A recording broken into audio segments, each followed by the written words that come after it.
Lagi. Assalamualaikum warahmatullahi wabarakatuh. Kami dari Waalaikumsalam. kelompok 16 tugas besar satu kewirausahaan tentang judul People Management dalam Kewirausahaan.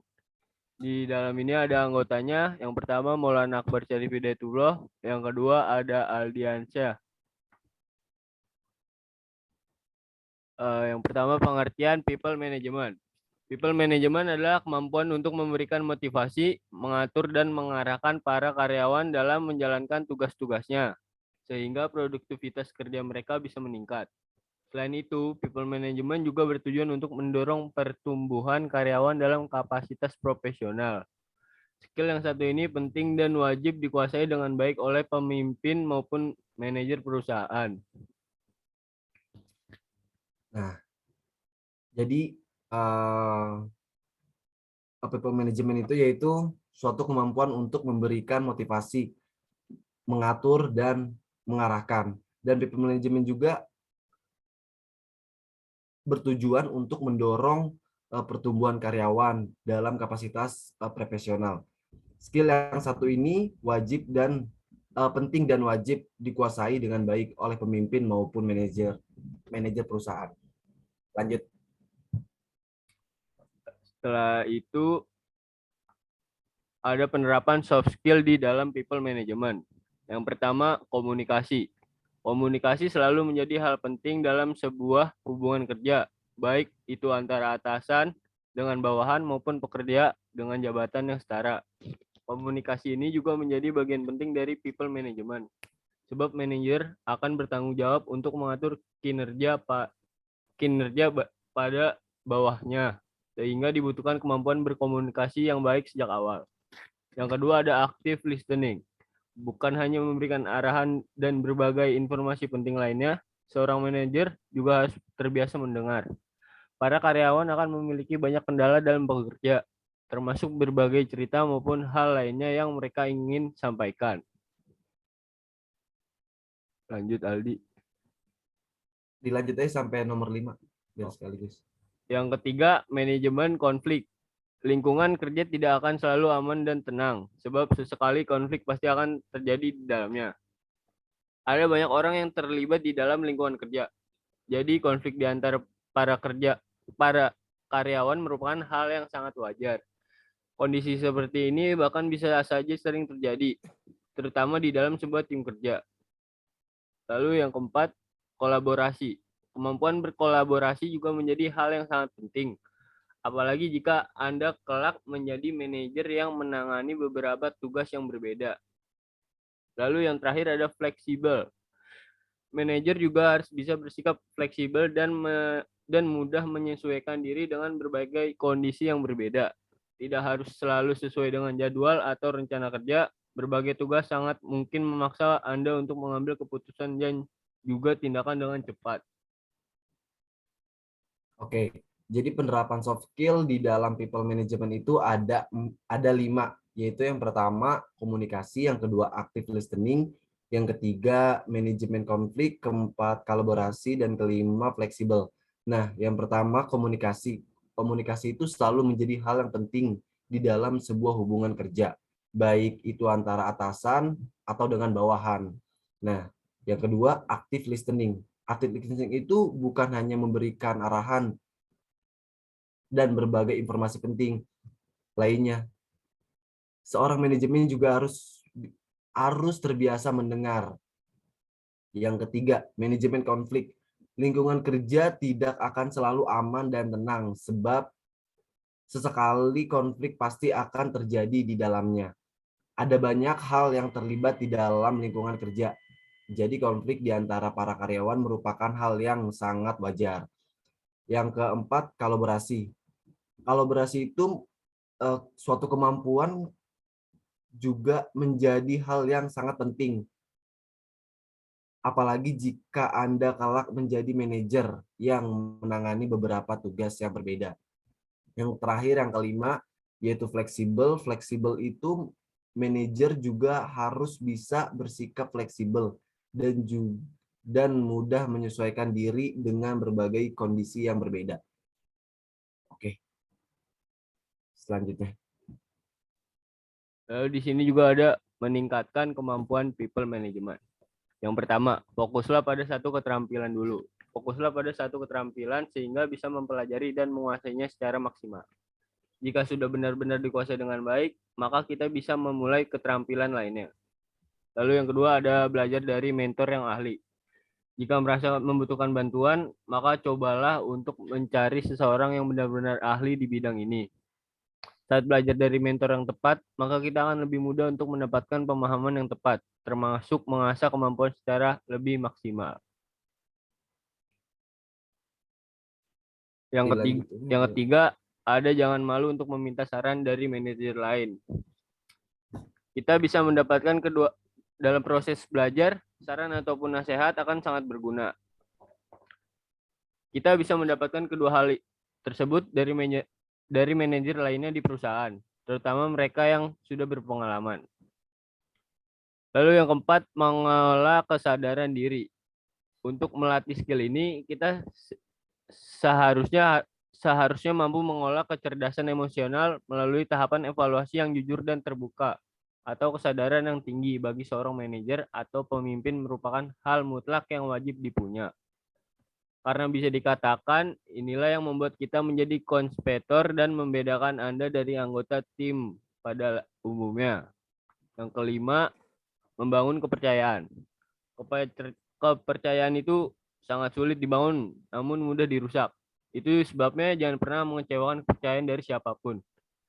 Kita dapat mulai untuk membangun kepercayaan dengan kolega atau mungkin rekan bisnis melalui pendekatan personal atau bincang-bincang kecil lainnya, dan mempelajari persona dari rekan bisnis bisa meningkatkan kedekatan yang baik untuk membangun kepercayaan tersebut.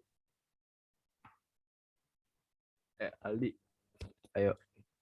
Oke, jadi meningkatkan kemampuan people management itu ada 5 poin juga. Yang pertama, fokuslah pada suatu keterampilan dulu.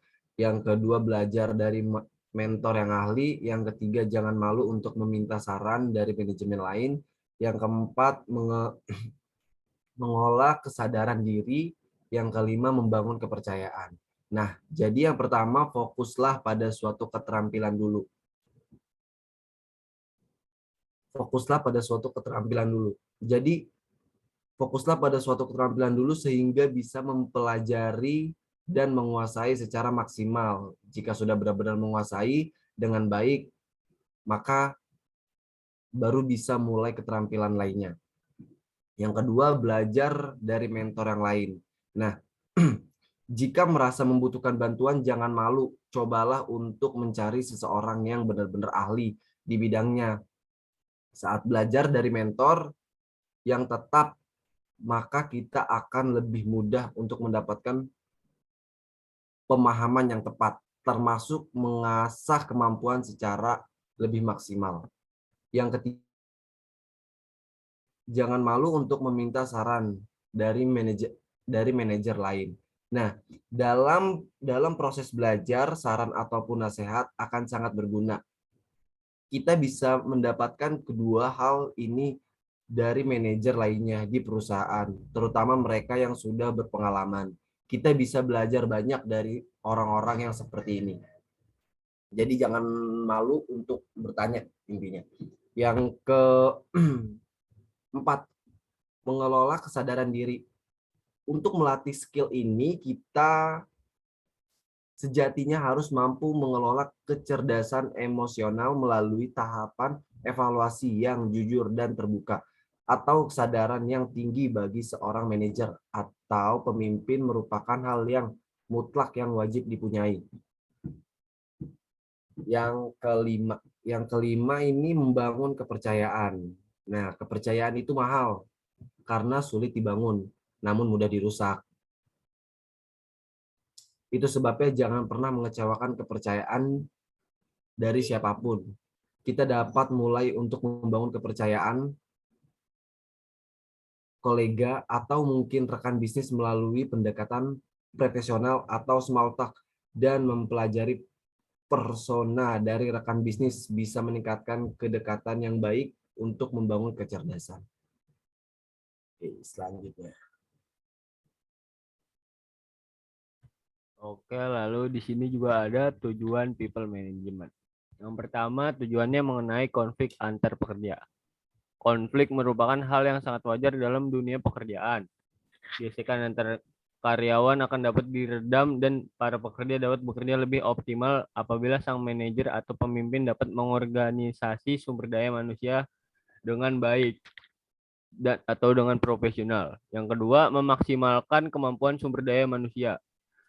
Dengan terjadinya turnover, pekerja dari yang melakukan resign, pindah divisi, sampai dengan kenaikan jabatan, training merupakan hal yang akan terus terjadi dalam perusahaan yang berkembang. Maka dari itu, people management di bidang training diperlukan agar perusahaan tetap dapat menjalankan bisnisnya dengan baik.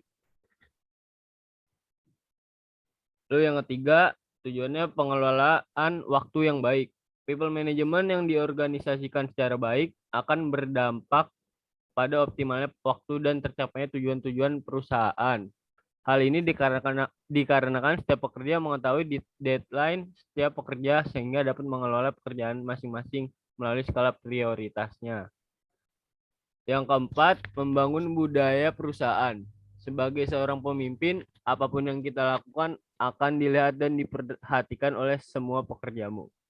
Cara kita memimpin rapat, cara kita menangani konflik, sampai berdiskusi semuanya akan menjadi contoh dan pada akhirnya menjadi budaya para pekerja yang berujung menjadi budaya perusahaan. Pastikan organisasi kita berjalan dengan baik. Sekian presentasi dilanjut Aldi dulu ya. Aldi. Oke. Jadi tujuan manajemen itu ada 4 poin yang hasil rangkuman dari kita. Yaitu satu, menangani konflik antara pekerja, dan yang kedua memaksimalkan kemampuan sumber daya manusia. Yang ketiga mengelola waktu yang baik, dan keempat membangun budaya perusahaan. Nah, yang pertama ini menangani konflik antara pekerja. Konflik itu bisa diartikan hal yang sangat wajar dalam dunia pekerja. Gesekan antara karyawan akan dapat diredam dan para pekerja dapat bekerja lebih optimal apabila sang manajer atau pemimpin dapat mengorganisasi sumber daya manusia. Yang kedua, memaksimalkan kemampuan sumber daya manusia. Dengan terjadinya turnover,